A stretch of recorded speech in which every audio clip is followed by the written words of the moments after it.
Welcome, Jacket fans, to the first chapter Friday.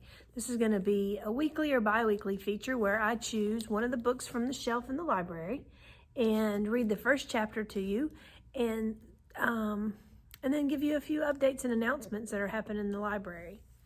This week I chose How to Be a Hepburn in a Kardashian World.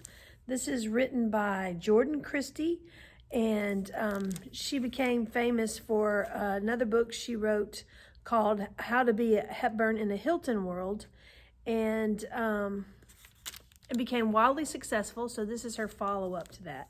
Again, it's called How to Be a Hepburn in a Kardashian World. It is available for checkout. Chapter 1, The Illusion of Perfection. Charm is deceptive and beauty is fleeting. That's from Proverbs 31:30. I need to make a confession. I'm not graceful, demure, or delicate.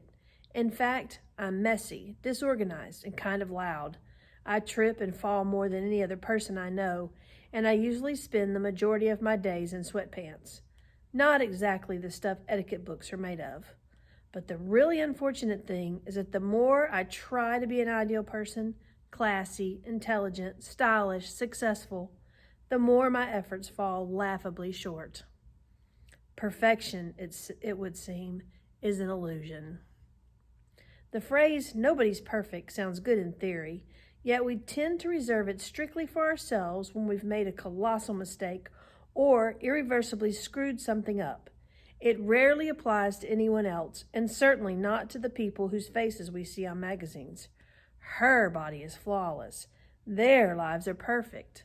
We are apt to put media figures on a pedestal and elevate them to near godlike status. But even the most accomplished and graceful people in the world are still just human. Perfection is just an illusion. Consider Audrey Hepburn, Princess Diana, Mother Teresa. These were inarguably some of the most beloved women of the 20th century. They were not perfect, but they were beloved.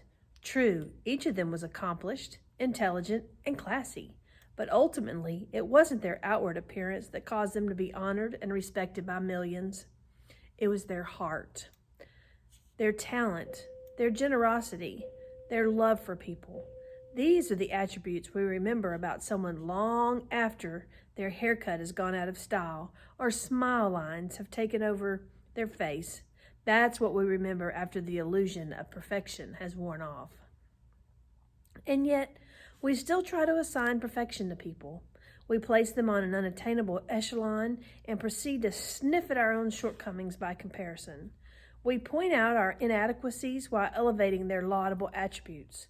We'd love to have a standard by which we can measure perfection, even if it's not us.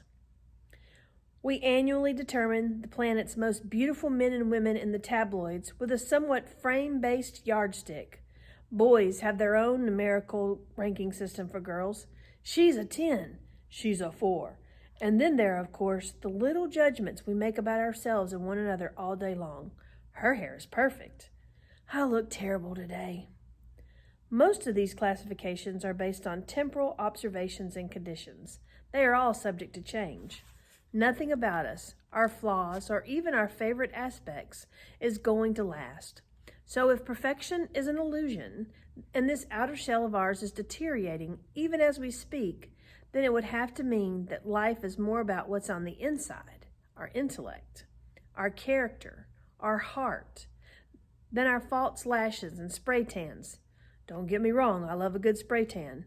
But if that's true, and I think we would all agree with the old adage, it's what's on the inside that counts, how does that actually play out on a day-to-day basis? What does that look like when you're constantly bombarded with bikini triangles, explicit song lyrics, and the glamorous lives of celebs like the Kardashians? It seems like a huge chasm to bridge. We're expected to cultivate a thoughtful, intelligent, beautiful inner life, and yet fit in with the loud, wild, uncensored world around us. How does that work? What does it look like?